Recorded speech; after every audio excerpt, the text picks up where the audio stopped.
नमस्कार। प्राइम समाचारमा स्वागत छ। म जीवन खड्का र म सरोज कोइराला। सुरु गरौँ अहिलेसम्मका प्रमुख समाचारबाट।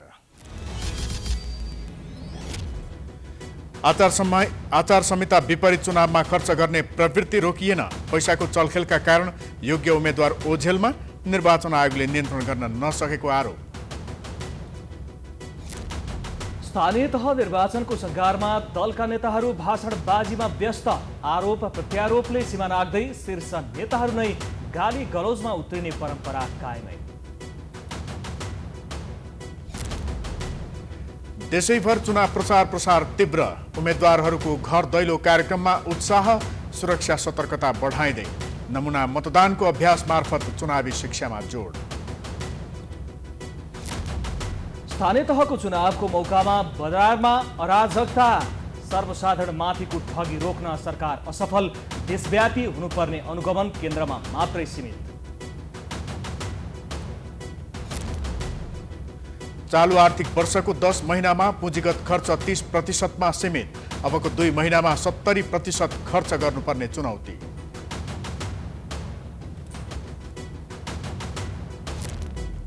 आर्थिक सङ्कट झेलिरहेको श्रीलङ्काका प्रधानमन्त्री राजापाक्से राजीनामा दिने तयारी।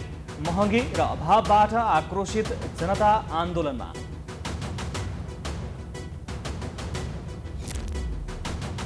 र राष्ट्रिय खेलकुद परिषदद्वारा 9औं राष्ट्रिय खेलकुदको लोगो, मस्कट र नारा सार्वजनिक।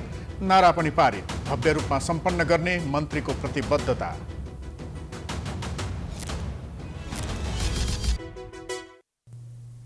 अब समाचार विस्तारमा। लोकतन्त्रको सबैभन्दा राम्रो अभ्यासको रूपमा चुनावी प्रक्रियालाई लिने गरिन्छ, जसमा नागरिकले आफ्नो प्रतिनिधि आफै छान्न पाएका हुन्छन्। तर केही दशक यताको अभ्यासलाई हेर्ने हो भने राजनीति र चुनाव केवल व्यापारीकरण भएको देखिन्छ, जसले गर्दा इमान्दार व्यक्तिले भन्दा खर्च गर्न सक्नेले मात्रै चुनाव जित्ने अवस्था बनेको छ। एक रिपोर्ट। कुनै बेलाका चुनावमा इमान्दार र समाजप्रति उत्तरदायी भएको व्यक्तिले चुनाव लड्थे र चुनाव जित्थे पनि। तर अहिले भने जोसँग पैसा छ उही चुनाव लड्छ र उसैले नै चुनाव जितिरहेको छ। अहिले स्थानीय तहको चुनावको माहौल छ। निर्वाचन आयोगले चुनावमा खर्च गर्न पाउने रकमको सीमा तोकिदिएको छ, कारण पैसा नहुने तर इमान्दार व्यक्ति पनि नेतृत्वमा पुगोस् भनेर। तर त्यसको कार्यान्वयनको पाटो भने अत्यन्तै कमजोर छ। आयोगले खर्चको सीमा तोकिदिए पनि उम्मेद्वारहरूले सो सीमाभित्र रहेर खर्च गरेको पाइँदैन। खर्चको विवरण एउटा बुझाउने र वास्तविक खर्च लुकाउने परिपाटी नै बसेको छ। तर यस विषयमा आयोगले खासै चासो नै दिएको छैन। यद्यपि शुक्रबार मात्र आयोगले उम्मेद्वारले गरेको अनुमानित खर्चको विवरण उपलब्ध गराउन निर्वाचन अधिकृतको कार्यालयलाई निर्देशन दिएको छ। यो प्रकारको विकृति मैलाउनमा राजनीतिक दल, उम्मेद्वार, मतदाता र निर्वाचन आयोग नै दोषी भएको बताउँछन् पूर्व निर्वाचन आयुक्त वीरेन्द्र मिश्र। हामीले त्यसलाई कति पालन गरेको छु या दलहरू कति गर्दैछ त्यहाँ ध्यान आयोगको जानुपर्छ। खर्च तोक्नु सबभन्दा बढी त्यो खर्चलाई पारदर्शी बनाउने, कसरी अनुगमन गर्ने त्यो आवश्यक छ। किन धेरै मुलुकमा जहाँ प्रजातन्त्र वर्षौँदेखि छ त्यहाँ त्यो सीमा तोकिएको हुँदैन, हामी तोक्छौँ। त्यसो त चुनावमा लाग्ने खर्चको विषयमा निर्वाचन आयोगको हिसाब नै गलत भएको विश्लेषण पनि हुन थालेको छ। 4000 मतदाता रहेको पालिकामा हुने निर्वाचन खर्च र 12000 मतदाता भएको पालिकामा हुने खर्च एउटै नहुने पूर्व आयुक्तहरूको भनाइ छ। त्यस्तै भौगोलिक अवस्थालाई पनि हेरेर खर्च सीमा तोक्दा उत्तम हुने उनीहरूको बुझाइ छ। यदि यही अवस्थालाई स्वीकार्दै अगाडि बढ्ने हो भने वास्तविक लोकतन्त्रको सुन्दर पक्ष नै कुरूप हुने पूर्व आयुक्त मिश्रको तर्क छ। उनले यो चुनावको प्रणाली, आचार संहिताको विषय, खर्च गर्न पाउने सीमा लगायतका विषयमा पुनरावलोकन गरेर बल्ल सुधार गर्नुपर्ने उनी बताउँछन्। पहिला त के भन्छ भने कि जब खर्चिलो पैसा खर्च गरेर जित्दै हुन्छ मान्छेले, त्यो लोकतन्त्रमा, निर्वाचन प्रणालीमा विश्वास खतम हुन्छ। दोस्रो कुरा के छ भने जुन कार्यकर्ता जनतामा भिजेको हुन्छ, पैसा छैन, ऊ जित्दैन। अनि त्यो असर के भन्छ, नेगेटिभ पर्छ कि लोकतन्त्र भनेको, निर्वाचन भनेको जो असल कार्यकर्ता हो, जसको पास पैसा छैन त्यसको लागि होइन, यो पैसावालको लागि मात्रै हो निर्वाचन। त्यो समाजमा के छ, विकृति ल्याउँछ, पैसा कमाउने होरबाजी हुन्छ, जसको परिणाम हामी भोगिरहन्छौँ अहिले। यसरी जुन प्रकारको चुनावको अभ्यास भइरहेको छ, यसले धनी र हुने खाने मात्र चुनावमा लड्न सक्ने अवस्थाको सिर्जना भएको छ, जसले कालान्तरमा सक्षम नेतृत्व भन्दा पनि व्यापारिक नेतृत्व आउने पक्का देखिन्छ। निर्वाचनमा महानगरपालिका प्रमुख र उपप्रमुख उम्मेद्वारले बढीमा 7,50,000 रुपियाँ मात्र खर्च गर्न पाउने निर्वाचन आयोगले जनाएको छ। त्यस्तै उपमहानगरपालिका प्रमुख र उपप्रमुखको उम्मेद्वारले बढीमा 5,50,000 रुपियाँ र नगरपालिका प्रमुख र उपप्रमुखका उम्मेद्वारले बढीमा 4,50,000 रुपियाँसम्म खर्च गर्न पाउने सीमा तोकिएको छ। आयोगले गाउँपालिकाको अध्यक्ष र उपाध्यक्षले बढीमा 3,50,000 रुपियाँ खर्च गर्न पाउने सिलिङ तोकेको छ। त्यसैगरी महानगरपालिकाको वडा अध्यक्ष र सदस्यको उम्मेद्वारले बढीमा 3 लाख रुपियाँ र उपमहानगरको वडा अध्यक्ष र सदस्यको उम्मेद्वारले बढीमा 2,50,000 रुपियाँसम्म खर्च गर्न पाउने व्यवस्था आयोगले गरेको छ। नगरपालिकाको वडा अध्यक्ष र सदस्यको उम्मेद्वारले बढीमा 2 लाख रुपियाँ खर्च गर्न पाउने र गाउँपालिकाको वडा अध्यक्ष र सदस्यको उम्मेद्वारले बढीमा 1,50,000 रुपियाँ खर्च गर्न पाउने व्यवस्था आयोगले गरेको छ। स्थानीय तहको निर्वाचनको सङ्घारमा दलका नेताहरू भाषणबाजीमा व्यस्त छन्। मतदातालाई आकर्षित गर्ने नाममा शीर्ष नेताहरू गाली गलौजमा उत्रनु नयाँ कुरा होइन। आज पनि विभिन्न जिल्लामा पुगेका शीर्ष नेताहरूले एकअर्काप्रति आरोप प्रत्यारोपमै धेरै समय खर्चिएका छन्। एक रिपोर्ट। चुनावी सभालाई सम्बोधन गर्न बुटवल पुगेका प्रधानमन्त्री तथा नेपाली कांग्रेसका सभापति शेरबहादुर देउवाले नेकपा एमाले र त्यसका अध्यक्ष केपी शर्मा ओलीको आलोचनामा धेरै समय खर्चिए। देउवाले ओलीको अत्याचारपछि 5 दलीय गठबन्धन बनेको बताउँदै लोकतान्त्रिक अधिकारको संरक्षण गर्न र गणतन्त्रलाई संस्थागत गरी स्थायित्व दिनका लागि आफूहरूले गठबन्धन गरेको बताए। देशको स्थायी विकास गर्न, सुकुम्बासीहरूको समस्या समाधान गर्नदेखि राजनीतिक व्यवस्थाहरू जोगाउन पनि गठबन्धन गरेको देउवाले प्रश्न पारे। उनले असंवैधानिक रूपमा विघटन गरिएको संसदलाई अदालतले पुनस्थापना गरिदिए पनि एमालेले संसद चल्न नदिएको बताए। देउवाले अहिलेको व्यवस्थाले जथाभावी संसद भङ्ग गर्ने छुट नदिएको बताए। जो अहिलेको नेपालको संविधान छ, यो संविधानमा जथाभावी भङ्ग गर्न पाउँदैन कसै प्रधानमन्त्रीले। लहरको आधारमा संसद भङ्ग गर्नै पाउँदैन। पुँजीले भङ्ग दियो, फेरि अदालतले न्याय गरेर पार्लियामेन्ट फिर्ता गर्नु त पार्लियामेन्ट चल्नै दिएको छ। पार्लियामेन्ट चल्नु पनि नदिने, पार्लियामेन्ट भङ्ग गर्ने ओलीजी उहाँको पार्टीलाई जिताएर के गर्नुहुन्छ? देउवाले अमेरिकी सहायता परियोजना एमसीसीबाट सबैभन्दा बढी लाभ बुटवल, भैरहवा र दाङबासीलाई हुने भन्दै मतदाता फकाउने प्रयास पनि गरेका छन्। चुनावी सभालाई सम्बोधन गर्न इटहरी पुगेका नेकपा एमालेका अध्यक्ष केपी शर्मा ओलीले भरतपुरमा रेणु दाहाल नजिते मुलुक दुर्घटनामा जाने भनी माओवादी केन्द्रका अध्यक्ष पुष्पकमल दाहालले दिएको अभिव्यक्ति पराजयको स्वीकारोक्ति मात्र रहेको टिप्पणी गरेका छन्। केही दिन अघि दाहालले भरतपुरमा सम्बोधन गर्दै गठबन्धन अनुसार मत नहाले देश दुर्घटनामा जाने अभिव्यक्ति दिएका थिए। त्यसको प्रतिकार गर्दै ओलीले दाहालले दुर्घटनाको धम्की दिए पनि अन्तिममा चिसै पानीले नुहाउने बताए। ओलीले गठबन्धनलाई टालाटुली बटुली जस्तो कमजोर खेल भएको टिप्पणी गरे।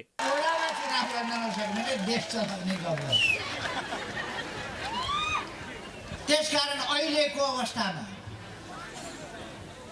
यी सबै कुराको सिनोफानो एउटै कुराबाट हुन्छ। नेकपा एमाले जित्ने कि गठबन्धनका गठजोड जोडजाम टालाटुली जोडेका पुतलीहरूले जित्ने।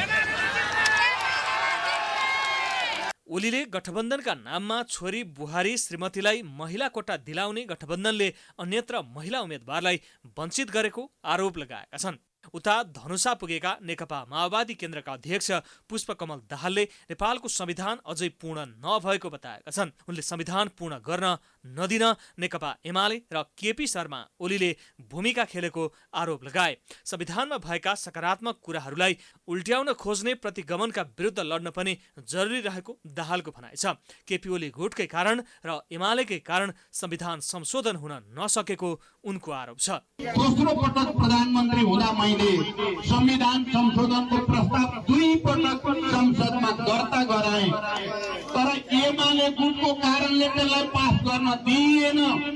त्यसकारण एमाले गुट मधेसी आदिवासी जनजाति दलित महिला मुस्लिम यी सबैको हक अधिकारको विरोधी पार्टीको रूपमा स्थापित भएको छ। स्थानीय तहको चुनावमा नेकपा एमाले राप्रपा नेपालसँग गठबन्धन गरेर मैदानमा उत्रिएको छ भने सत्ता गठबन्धनमा काङ्ग्रेस, माओवादी, नेकपा एकीकृत समाजवादी, जसपा र राष्ट्रिय जनमोर्चा आबद्ध छन्। सरसर्ती हेर्दा सत्ता गठबन्धन बलियो देखिए पनि एमाले 74 सालको नतिजाका आधारमा सबैभन्दा ठूलो दल भएकोले प्रतिस्पर्धा रोचक हुने निश्चित छ। सत्ता निर्माणमा की मेकरका रूपमा भूमिका खेलेका नेकपा माओवादी केन्द्रका अध्यक्ष प्रचण्डकी छोरी रेणु दाहाल चितवनको भरतपुर महानगरपालिकामा प्रमुखमा प्रतिस्पर्धा गर्दैछिन्। छोरी रेणुले मेयरमा पराजित भए मुलुक दुर्घटनामा पर्ने सम्भावना छ भनेर प्रचण्डले अभिव्यक्ति दिने गरेका छन्। गठबन्धनका नेता तथा राजनीतिका जानकारले समेत मुलुक प्रचण्डले भने झैं दुर्घटनामा जान सक्ने कुनै सम्भावना नरहेको बताएका छन्। एक रिपोर्ट। 2074 सालमा सम्पन्न स्थानीय निर्वाचनमा काङ्ग्रेसको सहयोगमा रेणुले भरतपुर महानगरपालिकाको प्रमुखमा जित हासिल गरेकी थिइन्। काङ्ग्रेसको राम्रो आधार क्षेत्र रहेको भरतपुरमा काङ्ग्रेसको सहयोगमा प्रमुखमा निर्वाचित भएपछि रेणुले व्यवस्था गरेको काङ्ग्रेसले आरोप लगाउँदै आएको छ। 5 वर्षे कार्यकाल सकिन लागेपछि रेणु फेरि प्रमुखमा उम्मेद्वार बनिन्। आफ्नो पकड क्षेत्रमा फेरि रेणुलाई सहयोग गर्न सभापति देउवाले निर्देशन दिएपछि चितवन काङ्ग्रेस रुष्ट बनेको छ। चितवन काङ्ग्रेसका पुराना नेता जगन्नाथ पौडेल बागी उम्मेद्वार बनेपछि रेणुले चुनाव जित्न हम्मे पर्ने अनुमान गरिएको छ। छोरीको विरुद्धमा काङ्ग्रेसका नेता नै बागी बनेपछि प्रचण्ड आक्रोशित छन्। उनले काङ्ग्रेसको असहयोगका कारण रेणु पराजित भए देश दुर्घटनामा जाने बताएर जसरी भए पनि रेणुलाई सहयोग गर्न काङ्ग्रेस तयार हुनुपर्ने सन्देश दिन खोजेका छन्। परिस्थितिले माग गर्यो भने फेरि हामी शेरबहादुरजीलाई अगाडि राखेर गठबन्धन बनाएर लोकतन्त्रको रक्षा गर्ने, संविधानको रक्षा गर्ने, विकास र समृद्धिको यात्रातिर जान हामी अप्ठ्यारो मान्दैनौँ। म लकिरको फकिर होइन, म बौद्ध भिक्षु रहेसँग घन्टी बजाएर बसिराख्ने मान्छे होइन। मलाई तपाईँहरूले त्यसरी नै बुझ्दा हुन्छ। तपाईँहरूको साथ सहयोग भयो भने म धेरै परसम्म जान सक्छु। तपाईँहरूले अहिले मेरा अभिभावकहरूले भने जस्तो के हो प्रचण्डको भनेर मलाई आशंकाले हेरेर गठबन्धन कमजोर पार्न खोज्नुभयो भने म त अब दायाँ बायाँ गर्दिनँ। देश दुर्घटनामा पर्ने खतरा छ। त्यसको जवाब अहिले यो गठबन्धनको विरोधमा भाषण गरेर हिँड्नेहरूले दिनुपर्ने छ। म यति चाहिँ भन्न चाहन्छु। प्रचण्डको यस्तो भनाइले स्थानीय निर्वाचनमा माओवादी केन्द्रका उम्मेद्वारहरूले आशातीत सफलता हासिल नगरे प्रचण्डको रणनीति बदलिने र फेरि उनले वाम गठबन्धनको नाममा एमालेसँग मिल्न सक्ने सम्भावनाको काङ्ग्रेस सभापति देउवाले आकलन गरेका छन्, जसका कारण देउवा भरतपुरमा जसरी भए पनि रेणुलाई जिताउने पक्षमा उभिएका छन्। प्रचण्डले काङ्ग्रेस सभापति देउवालाई फकाउने तथा घुर्क्याउने नीति अख्तियार गर्दै स्थानीय निर्वाचनमा आफ्नो उम्मेद्वारलाई विजय गराउन लागि परेका छन्। छोरी रेणु निर्वाचनमा पराजित भए गठबन्धन टुट्न सक्ने र देश दुर्घटनामा जाने प्रचण्ड भनाई चुनावी नारा मात्र भएको गठबन्धनका सहयोगी दलको भनाइ छ। अरूका खाँचाले मात्रै चाहिँ गठबन्धन भएको होइन, सबैका राष्ट्रको चाहिँ खाँचाले गठबन्धन भएको हो। एउटा पार्टीको चाहिँ उद्देश्य पुरा भएन भनेर गठबन्धन भत्कन त नहुने हो। त्यसो हुनाले त्यो चुनावी नारा हो कि जस्तो लाग्छ मलाई। चाहिँ उहाँले चाहिँ गठबन्धनमा सामेल भइदिएर चाहिँ अब अरू सबलाई उद्धार गरे त होइन। चुनावी नारा हुनसक्छ। चुनावको बेला त मान्छेले चौकिला नारा दिन्छन् नि, चोटिला नारा दिन्छन् नि। राजनीतिका जानकारले पनि निर्वाचन भएर मुलुक संस्थागत रूपमा अगाडि बढेकाले कुनै प्रकारको दुर्घटना हुने सम्भावना नरहेको बताएका छन्। देशलाई आइपरेका बेला हाँक्न सक्ने क्षमता भएका पार्टीहरू छन् नि त, होइन? त्योबाट त देश त मतलब कमजोर छैन। त्यसले गर्दाखेरि सङ्कटै आउने भन्ने कुरो चाहिँ त्यो देख्दिनँ म। सङ्कट आउने भन्नाले के कस्तो सङ्कट हो? सङ्कट भनेको चाहिँ एउटा के भयावह स्थिति आउने स्थिति त छैन नि यो देशमा, होइन? निश्चित रूपमा एउटा अब प्रक्रियामा गइरहेछ मुलुक। एउटा के भन्दाखेरि चुनावमा गइरहेछ। चुनावले एउटा चाहिँ के हो भन्दाखेरि एउटा निर्णय दिन्छ, एउटा त्यसले रिजल्ट दिन्छ। रिजल्ट दिएपछि देशले त एउटा निश्चित एउटा बाटो त समाज छ नि, समातिराखेकै छ नि। विगतको स्थानीय प्रदेश तथा संसदीय निर्वाचनमा माओवादी एमाले मिल्दा काङ्ग्रेसलाई अस्तित्व जोगाउन समेत धौधौ परेको थियो। यसैलाई आकलन गरेर सभापति देउवाले माओवादीलाई बढी नै च्याप्ने गरेका छन्। माओवादीले पनि काङ्ग्रेसलाई फकाउने, घुर्क्याउने तथा धम्काउने र बढीभन्दा बढी आफ्नो स्वार्थ पूरा गराउने काम गर्दै आएको छ। Political bureau, prime time HD, Kathmandu. समाचारको सिलसिला जारी छ, हामी विश्रामपछि आउँछौँ। विश्रामपछि स्वागत छ। अब बाँकी समाचार। निर्वाचनको मिति नजिकिएसँगै धरानमा चुनावी सरगर्मी बढेको छ। दलका उम्मेद्वारहरूले नतिजा आफ्नो पक्षमा पार्न घर दैलो कार्यक्रम गर्दै आएका छन्। 5 वर्षका लागि योग्य उम्मेद्वार चुन्न धरानका मतदाता समेत उत्साहित भएका छन्। एक रिपोर्ट। सुनसरीको धरानमा चुनावी माहौल तातेको छ। धरानको विकासको खाका कोर्ने काम स्थानीय नागरिकको मतमा निर्भर रहेको छ। धरानका मतदाताहरू मतदानको लागि उत्साहित छन् भने उम्मेद्वारहरू पनि मत माग्न व्यस्त देखिन्छन्।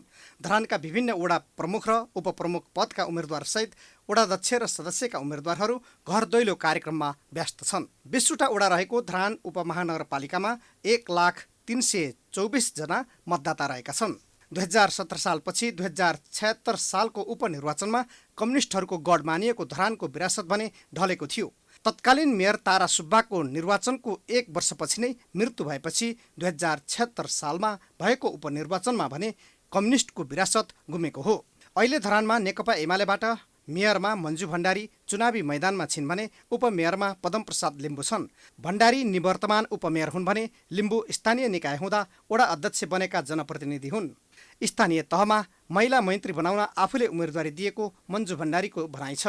महिला अधिकार स्थापित गर्न, महिला हिंसा मुक्त समाज निर्माण गर्न, महिला मैत्री नगर निर्माण गर्न, महिलाहरूलाई रोजगारीको अवसर सिर्जना गर्न, महिलाहरूलाई उद्यमशीलता विकास गर्न, महिलाहरूका हक अधिकारहरू सम्पूर्ण रूपमा सुनिश्चित गर्न, महिलाहरूको सहभागितालाई अर्थपूर्ण बनाउन मेरो उम्मेदवारी हो। धरानमा यसपटक गठबन्धन भएको कारण एमालेलाई फेरि धक्का लाग्न सक्ने देखिन्छ। केन्द्रीय गठबन्धन अनुसार अहिले धरानमा नेपाली काङ्ग्रेस, माओवादी, जसपा, एकीकृत समाजवादी बीच गठबन्धन भएको छ। नेकपा एकीकृत समाजवादीबाट मेयर पदमा दर्ता भएको उम्मेदवारी फिर्ता भएको छ। धरानमा गठबन्धनको तर्फबाट मेयरमा किशोर राई र उपमेयरमा आयेन्द्र विक्रम बेघा उम्मेदवार बनेका छन्। किशोर राई खेल क्षेत्रबाट काङ्ग्रेसको राजनीतिमा आएका व्यक्ति हुन्। कुनै बेला फुटबलका राष्ट्रिय खेलाडी किशोर राई खेलकुद क्षेत्रमा भएका कारण युवासँग उनको बढी सम्बन्ध छ। फुटबलको राष्ट्रिय खेलाडीको रूपमा सक्रिय रहँदै 2047 सालदेखि राजनीतिक जीवन सुरु गरेका राईले धरानको विकास, सुखी धरान र समृद्ध धरान बनाउने बताएका छन्। धरान र धरानी जनताको सुख, शान्ति, समृद्धि, विकास र उनीहरूको मानव जीवनको सुरक्षाका लागि सिङ्गो धरानको एउटा चाहिँ हामीले समृद्धि विकास त भन्छौँ, तर त्यसको पहिचान, विकासको पहिचान गर्नको लागि वर्षौंदेखि धरानको मुख्य समस्या भनेको खानेपानी हो। निर्वाचनका बेला धेरैले खानेपानीको समस्या समाधान गर्ने भन्दै मतदाता समक्ष पुग्ने गर्दछन्, तर निर्वाचनपछि ती योजना तथा बाचाहरू ओझेलमा पर्ने गर्दछन्। आगामी निर्वाचनबाट धरान उपमहानगरपालिकाको नेतृत्वको जिम्मा कसले हात पार्ने हो त्यो भने हेर्न बाँकी छ। हो दर्शकबिन, धरानको चुनावी माहौल हेर्ने हो भने यतिखेर कसको पक्षमा मत पर्ने हो र कसले आफ्नो पक्षमा मत प्राप्त गरेर चाहिँ विजय हुने हो भन्ने कुरा अहिले एकैसाथ भन्न सकिने अवस्था छैन। तर धरानका मतदाता भने वैशाख 30 गते हुने स्थानीय तहको निर्वाचनमा आफ्नो भाग्य र भविष्य कोर्नका लागि मतदान गर्न आतुर रहेका छन्। उनीहरू बताइरहेका छन् कि धरानमा हामी चाहिँ सक्षम र सबल नेतृत्व यसपालि चुन्नेछौँ भनेर धरानका मतदाताहरूले बताइरहेका छन्। प्राइम टाइम टेलिभिजनको लागि सहकर्मी युवराज गौतमको साथ विकल रेग्मी, सुनसरी। स्थानीय तहको निर्वाचनको मिति नजिकिएसँगै जिल्लाहरूमा सुरक्षा सतर्कता बढाइएको छ। निर्वाचनलाई लक्षित गरी स्याङ्जामा सुरक्षा व्यवस्था कडा पारिएको छ। 5 नगरपालिका र 6 गाउँपालिकामा गरी 11 स्थानीय तह रहेको स्याङ्जामा निर्वाचनको लागि सम्पूर्ण सुरक्षा व्यवस्था मिलाइएको हो। एक रिपोर्ट। 11 स्थानीय तह रहेको स्याङ्जामा निर्वाचनका लागि सम्पूर्ण सुरक्षा व्यवस्था मिलाइएको प्रशासनले जनाएको छ। जिल्लामा 179 मतदान स्थल र 318 मतदान केन्द्र तोकिएको छ। निर्वाचन सुरक्षाका लागि जिल्लामा 1624 म्यादी प्रहरी सहित 960 नेपाल प्रहरी, 337 सशस्त्र प्रहरी र 330 नेपाली सेनाको सुरक्षा व्यवस्था गरिएको छ। निर्वाचनलाई स्वच्छ, निष्पक्ष, पारदर्शी तथा भयमुक्त वातावरणमा सम्पन्न गर्न सम्पूर्ण सुरक्षा व्यवस्था मिलाइएको प्रशासनले जनाएको छ। नेपाल प्रहरी र सशस्त्र प्रहरीहरू गाउँ गाउँमा पुगेर आवश्यक सुरक्षा दिन थालेका छन्। नेपाली सेना र सशस्त्र प्रहरी सहितको एकीकृत सुरक्षा प्रणाली अन्तर्गत सम्पूर्ण सुरक्षा व्यवस्था मिलाइएको प्रशासनले जनाएको छ। सशस्त्र प्रहरीका टोलीहरू चाहिँ गाउँ गाउँमा पुगिसकेका छन्, नेपाली सेना पनि गाउँ गाउँमा पुगिसकेका छ। यसरी हामी सुरक्षा व्यवस्थापन गरिरहेका छौँ भने मतदान अधिकृत र सहायक मतदान अधिकृतहरूको चाहिँ छनौट भइसकेपछि आजदेखि तालिम सञ्चालन भएको छ।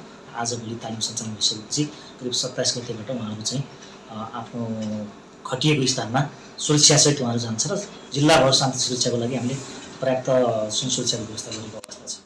निर्वाचनलाई सहज रूपमा सम्पन्न गर्न राज्यका सबै अङ्गहरू, मिडिया, राजनैतिक दल, उम्मेद्वार र आम नागरिकहरूको महत्त्वपूर्ण भूमिका रहने जिल्ला प्रशासन कार्यालय स्याङ्जाले जनाएको छ।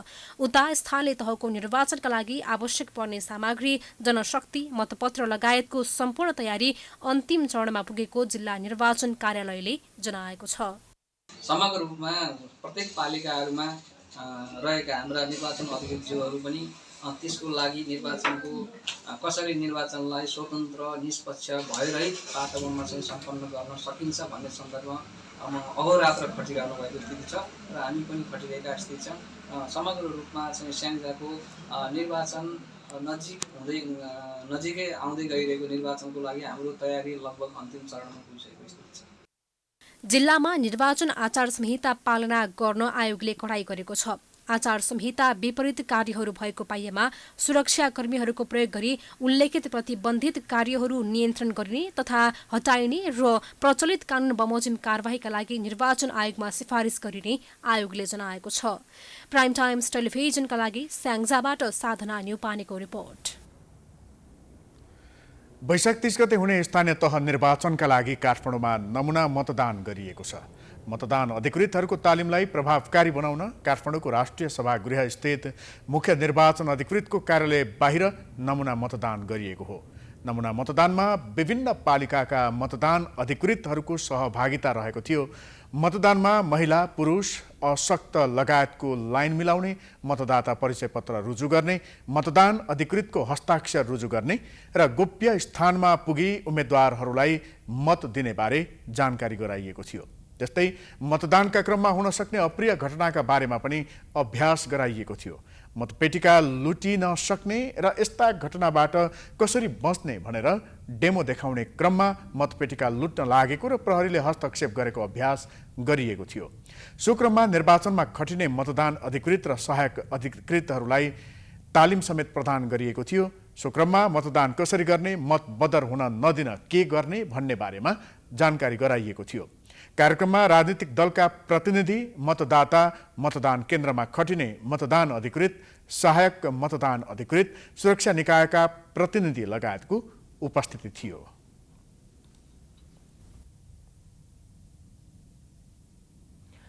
नेपालमा थप 14 जनामा कोरोना संक्रमण पुष्टि भएको छ। देशभर गरिएको 1420 पीसीआर परीक्षणका क्रममा 11 जना र 1296 एन्टिजेन परीक्षणका क्रममा 3 जनामा कोरोना संक्रमण पुष्टि भएको हो।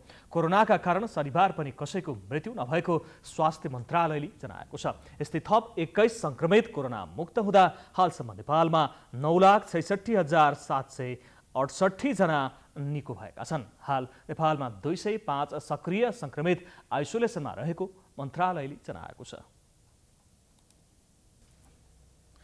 नेपालमा 30% खेतीयोग्य जमिनमा मात्रै सिँचाइको व्यवस्था भएको तथ्याङ्क सार्वजनिक भएको छ। नेपाल कृषि अनुसन्धान परिषदले एक तथ्याङ्क सार्वजनिक गर्दै सिंचित जमिन कम भएकाले पनि खाद्यान्नको उत्पादन गर्न सहज अवस्था नरहेको जनाएको हो। नेपालमा धान, गहुँ र मकैको उत्पादन बढाउन सिँचाइ, मल र प्रविधिको उचित व्यवस्था गर्न ढिलाइ गर्न नहुने परिषदले स्पष्ट पारेको छ। सिँचाइका लागि छुट्याएको बजेट तटबन्ध निर्माणमा खर्च हुँदा खेतीयोग्य जमिनमा सिँचाइको व्यवस्था गर्न नसकिएको परिषदको भनाइ छ। एक साल तटबन्ध बनाउने, अर्को साल भत्काउनमा मात्रै पैसा खर्च हुने भएकाले सिँचाइको क्षेत्रफल बढाउने काममा समस्या रहेको परिषदले जनाएको छ। सिंचित जमिन नबढाई उत्पादन बढाउन नसकिने परिषदको ठहर छ। परिषदले हालसम्म 80वटा वस्तु बालीका 723 जातहरू विकास गरी कृषकको खेतबारीमा पुगेको पनि जनाएको छ। त्यसैगरी माटोको डिजिटल नक्साङ्कन सार्वजनिक गरिएको, सुन्तला, जुनार र कागतीलाई चिस्यान कोठामा 3 महिनासम्म भण्डारण गर्न सकिने प्रविधि भित्र्याउने प्रस्तावलाई अघि बढाएको पनि परिषदले जनाएको छ।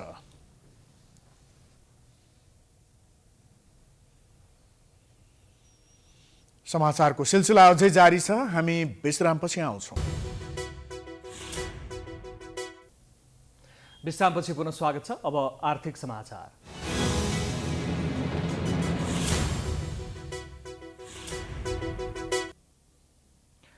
स्थानीय तहको चुनावको कारणले यति बेला बजार अराजकता झन मौलाएको कारण सर्वसाधारणहरू झन ठगीमा पर्ने श्रृङ्खला बढेर गएको छ। नियमनकारी निकाय चुनावमा केन्द्रित बन्दा मूल्य अचाकली वृद्धि गर्नुका साथै बजारमा अराजकता बढेको हो। मौका छोप्ने व्यापारी र सरकारमा रहेका पार्टीहरूले नै काँधमा काँध मिलाएर उपभोक्ता शोषण गर्दै लुट मचाइरहेको यस क्षेत्रमा क्रियाशीलहरूको आरोप छ। एक रिपोर्ट। आजभोलि चामल, दलहन, तेल, मासु लगायत दैनिक उपभोग्य सामग्रीहरूको आजको भोलि नै मूल्य बढेर आउँछ। त्यस्तै अहिले सबै नेपाली उपभोक्ताले आफू घरबाट निस्किएर पुनः घरमा नफर्किउन्जेल पाइला पाइलामा ठगिएको महसुस गर्नु परिरहेको छ। दैनिक अत्यावश्यकीय सामग्रीको मूल्य यति धेरै बढिसक्यो, सामान्य व्यक्तिले दैनिक 2 छाक टार्न पनि कठिन अवस्था बनिसकेको छ। स्थानीय तहको चुनावका कारण झन मूल्य बढ्नेदेखि बजारमा अनेकन गैर कानुनी काम भइरहेको उपभोक्ता अधिकार कर्मीहरूको भनाइ छ। सरकारमा रहेका पार्टीका नेताले नै व्यापारीसँग साँठगाँठ गरेर बजार ठगीका लागि उक्साइदिँदा उपभोक्ताहरू मर्कामा परेको उनीहरूको गुनासो छ। संयन्त्र त छ, तर पनि 753 वटै पालिकामा हुनुपर्ने साना ठुला बजार नियमनका काम हुन सकेको छैन। नियमन गर्ने निकाय नै चुनावमा केन्द्रित बनेपछि बजार अराजक बनेको हो। स्थानीय तहको चुनावको कारणले नियमन निकायहरू चुनावतिर केन्द्रित छ र अर्कोतिर बजार उपभोक्ता ठग्नमा व्यस्त छ। सरकार आफै त्यही उत्पात मचाउने, बजारमा उत्पात मचाउने व्यवसायहरूको काँडमा काँड मिलाएर बसिरहेको हुन्छ। किनभने उनीहरूलाई पैसा चाहिन्छ। पैसा कहाँबाट आउँछ भने त्यही बजारबाटै आउँछ र बजारमा चलखेल गर्ने र पार्टीका नेताहरू जो सरकारमा पनि हुन्छ तिनीहरूको चलखेल ठ्याक्कै मिलिरहेको हुन्छ उनीहरूको। अनि त्यो दुईटा पक्ष मिलेर उपभोक्तालाई ठग्ने काम हुन्छ। देशव्यापी हुनुपर्ने अनुगमन केन्द्रमा मात्र सीमित बनेको छ, तर वाणिज्य आपूर्ति तथा उपभोक्ता संरक्षण विभागले सहज चिजलाई असहज बनाएर बजार अराजकता मचाउनेलाई कारबाहीको दायरामा ल्याइ छाड्ने चेतावनी दिएको छ। लडाइँको कारण, डलरको कारण, आयात प्रतिस्थापनको कारण तपाईँको चाहिँ पेट्रोलियम पदार्थमा मूल्य वृद्धि भएर ढुवानी भाडा महँगो भएको कारण देखाएर बहाना बनाएर सहज चिजलाई पनि असहज बनाएको परिवेशमा हामीले बढी फोकस गरेका छौँ अहिले, होइन? जस्तो कसैले 100 रुपियाँमा सामान ल्याउँछ भने उसले स्वाभाविक रूपमा तपाईँको मूल्य राखेर बेच्छ भने त्यो एउटा स्वाभाविक मूल्य वृद्धि भयो कि अस्वाभाविक गरेको विषयमा हामीले बढी फोकस गरेका छौँ र हामीलाई गुनासो, हामीलाई चाहिँ सूचना आएको हरेक क्षेत्रमा हामी चाहिँ तत्काल मुभ हुने र कारबाही गर्ने हामीले चाहिँ गरिरहेका छौँ। रुस युक्रेन युद्धको बहानामा पनि व्यापारीले यति बेला मूल्यदेखि विभिन्न शीर्षकमा उपभोक्ता ठग्ने कार्य भइरहेको छ। अर्कोतर्फ व्यापारीहरूले पैसाको चलखेलमा सरकारलाई नै अप्ठ्यारो पार्ने काम समेत भइरहेको अधिकार कर्मीहरूको भनाइ छ। यति बेला बजारमा अराजकता अन्त्य गर्न सरकारले साल ट्रेडिङ, खाद्य व्यापार कम्पनी लगायत सार्वजनिक संस्थान मार्फत बजार हस्तक्षेप गर्नुपर्ने अवस्था देखिसकेको अधिकार कर्मीहरूको ठम्ब्याइ छ। दाल चामल घकमा चाहिँ खाद्य संस्थानलाई, जुन अहिले खाद्य व्यापार कम्पनीको नाममा छ, त्यसलाई अगाडि सार्नु पर्यो। 100 लिटरमा राहत मूल्यमा उसले दिन सक्नु पर्यो। अर्को चाहिँ जस्तो नुन तेल जस्तै वस्तुहरू अथवा चाहिँ तपाईँको यो खाना पकाउने ग्यासको कुरा, साल ट्रेडिङ कर्पोरेसन छ, उनीहरूलाई अगाडि सारेर व्यापक रूपमा बजार हस्तक्षेप गर्यो भने त बजार त आफै नियन्त्रणमा आउँछ। जानकारहरूका अनुसार पेट्रोलियम सहित आयातित सामानमा करको दरमा छुट, निम्न स्तरका सर्वसाधारणलाई राहतको व्यवस्था, अन्तर्राष्ट्रिय बजार अनुरूप अटो प्राइसिङको व्यवस्था लगायत कार्य अवलम्बन गरी बजारलाई दीर्घकालीन बनाउन सरकार लाग्नुपर्ने सुझाव दिएका छन्।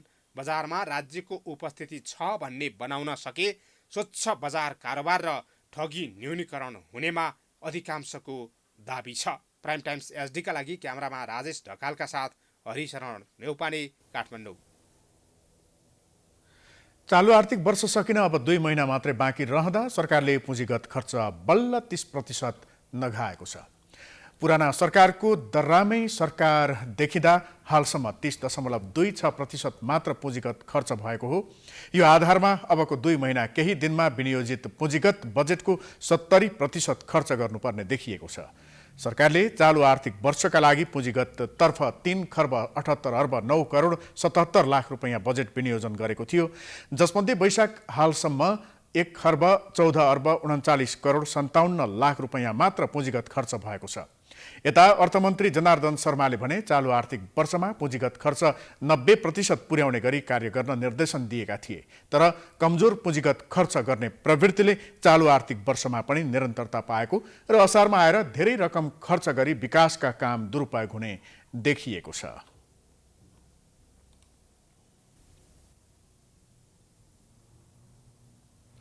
नेपाल आयल निगमले स्थानीय तहको निर्वाचनको अवधिभर पेट्रोलियम पदार्थको अभाव हुन नदिने भएको छ। आगामी शुक्रबार देशैभर हुने निर्वाचन केन्द्रित गरेर निगमले सबै डिपोहरूमा पेट्रोलियम पदार्थ मौजदात राख्न थालेको हो। निर्वाचन अवधिका बेला खपत बढ्ने भन्दै निगमले पेट्रोलियम पदार्थ अभाव हुन नदिनका लागि स्टकमा राख्न थालेको जनाएको हो। रक्सौल अमलेखगञ्ज पाइपलाइन सहित हाल दैनिक सबै पेट्रोलियम पदार्थ आयात भइरहेको निगमले जनाएको छ। यो अवधिमा 48 घण्टासम्म सीमा नाका बन्द हुने भएकोले पनि निगमले अहिलेदेखि नै स्टक राख्न थालेको जनाएको हो। निगमले निर्वाचनका बेला कुनै पनि डिपो बन्द नहुने र समय अनुकूलतामा सबै डिपोहरू सञ्चालन गर्ने तयारी गरेको छ।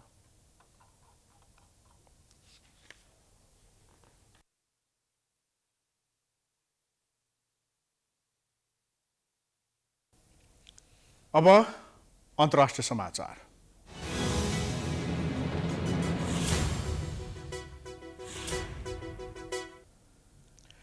श्रीलङ्काका प्रधानमन्त्री महिन्दा राजपाक्सेले राजीनामा तयारी गरेका छन्। देशमा आर्थिक तथा राजनीतिक सङ्कट गहिरिँदै गएपछि उनले राजनीतिक निकासका लागि पदबाट राजीनामा दिन लागेको अन्तर्राष्ट्रिय सञ्चार माध्यमले जनाएका छन्। राजनीतिक तथा आर्थिक सङ्कटको मुख्य कारक राजपाक्से नेतृत्वको सरकार नै भएको भन्दै आन्दोलन चर्किएपछि उनलाई राजनीतिमा राजीनामा दिन अत्याधिक दबाव परेको हो। उता निरन्तर रूपमा आन्दोलन गरिरहेका आन्दोलनकारीहरूले प्रधानमन्त्री महिन्दालाई बर्खास्त गर्न राष्ट्रपतिलाई पनि चर्को दबाव दिएका छन्। उनले राजीनामा नदिएमा आन्दोलन थप चर्किँदै जाने देखेर राजीनामा दिने तयारी गरेको बताइएको छ। आन्दोलन चर्किँदै गएको र सङ्कटका लागू भएको परिप्रेक्ष्यमा आगामी कदमका बारेमा छलफल गर्न राष्ट्रपति निवासमा राष्ट्रपति, प्रधानमन्त्री लगायतका बीचमा छलफल भएको थियो। छलफलका क्रममा प्रधानमन्त्री महिन्दा राजपाक्से राजीनामा दिन सहमत भएको जनाइएको छ। देशमा आर्थिक सङ्कट उत्पन्न भएपछि महँगी र अभाव बढेको छ। महँगी र अभावबाट आक्रोशित जनताले आन्दोलन सुरु गरेका छन्। आन्दोलनपछि सरकारले सङ्कटकाल लगाएको छ। यसअघि आन्दोलनकारीहरूले सरकारलाई बर्खास्त गर्न माग गरेपछि प्रधानमन्त्री बाहेक सबै मन्त्रीहरूले राजीनामा दिएका थिए।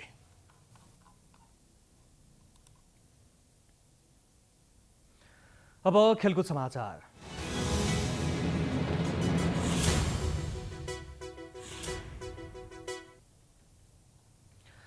राष्ट्रिय खेलकुद परिषद राखेपाले 9औं राष्ट्रिय खेलकुदको लोगो, मस्कट र नारा शनिबार सार्वजनिक गरेको छ। शनिबार काठमाडौँमा राखेपाका अध्यक्ष, युवा तथा खेलकुद मन्त्री महेश्वर जङ गहतराजले लोगो, मस्कट र नारा राखेपमा आयोजित एक कार्यक्रमका बीच सार्वजनिक गरेका हुन्। राखेपका बोर्ड एवं कार्यकारी समितिका सदस्य एकेन्द्र कुँवरको संयोजकत्वमा गठित 5 सदस्यीय समितिले लोगो र मस्कट छनौट गरेको हो। छनौट भएको लोगो र मस्कट काठमाडौँको मैतीदेवी निवासी 62 वर्षीय भोलानाथ पौडेलले तयार पारेका हुन्। लोगोमा माछा पुछ्रे हिमाललाई रेखाकृतिमा राखिएको छ।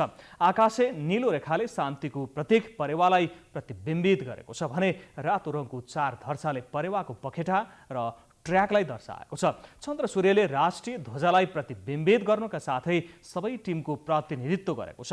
कार्यक्रममा मन्त्री गहतराजले गण्डकी प्रदेशमा 9औं राष्ट्रिय खेलकुदलाई भव्य रूपमा सम्पन्न गर्ने तयारी भइरहेको जानकारी दिए।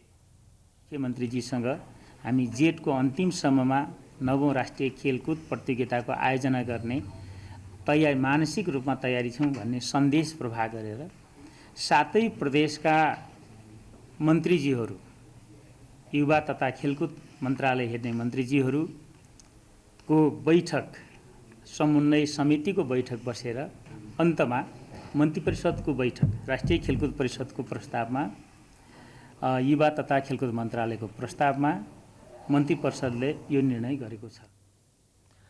मस्कटका रूपमा गण्डकी प्रदेशमा पनि पाइने लोपोन्मुख तथा संरक्षित प्राणी कस्तुरी मृग रहेको छ। सुयोग्य राज काफ्लेले तयार पारेको एकताबद्ध देश खेलकुदको सन्देश नारा पारित भएको छ। लोगोलाई 50,000, मस्कटलाई 25,000 र नारालाई 10,000 नगदबाट पुरस्कृत गरियो। 9 राष्ट्रिय खेलकुद गण्डकी प्रदेशमा जेठ 22 देखि 28 सम्म हुनेछ। विभिन्न 36 खेलमा 11 टिम सहभागी हुनेछन्।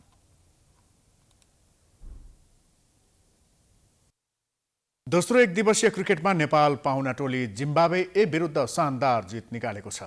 कीर्तिपुर स्थित टियु क्रिकेट मैदानमा शनिबार नेपालले जिम्बाब्वे एलाई 9 विकेटले हराएको हो। जिम्बाब्वेले दिएको 88 रनको लक्ष्य नेपालले 11 ओभर 2 बलमा 1 विकेटको क्षतिमा 89 रन बनाउँदै लक्ष्य पूरा गर्यो।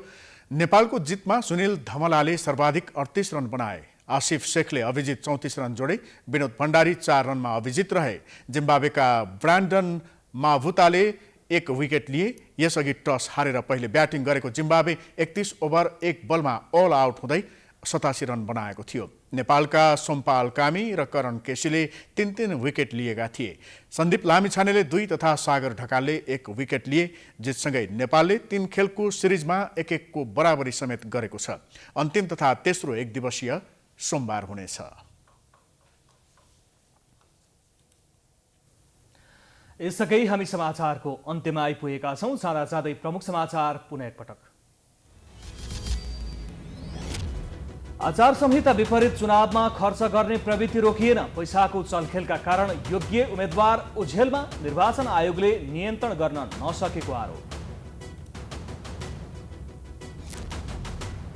स्थानीय तह निर्वाचनको संघारमा दलका नेताहरू भाषणबाजीमा व्यस्त। आरोप प्रत्यारोपले सीमा नाग्दै शीर्ष नेताहरू नै गाली गलौजमा उत्रिने परम्परा कायमै। देशैभर चुनाव प्रचार तीव्र। उम्मेद्वारहरूको घर दैलो कार्यक्रममा उत्साह। सुरक्षा सतर्कता बढाइँदै नमुना मतदानको अभ्यास मार्फत चुनावी शिक्षामा जोड।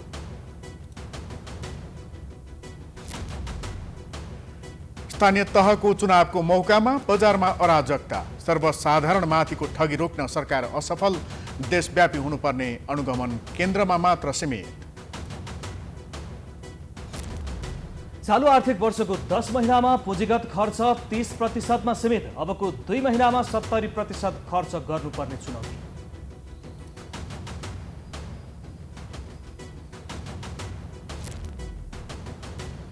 आर्थिक सङ्कट झेलिरहेको श्रीलङ्काका प्रधानमन्त्री राजपाक्से राजीनामा दिने तयारीमा। महँगी र अभावबाट आक्रोशित जनता आन्दोलनमा। र राष्ट्रिय खेलकुद परिषदद्वारा 9औं राष्ट्रिय खेलकुदको लोगो, मस्कट र नारा सार्वजनिक। नारा पनि पारित। भव्य रूपमा सम्पन्न गर्ने मन्त्रीको प्रतिबद्धता।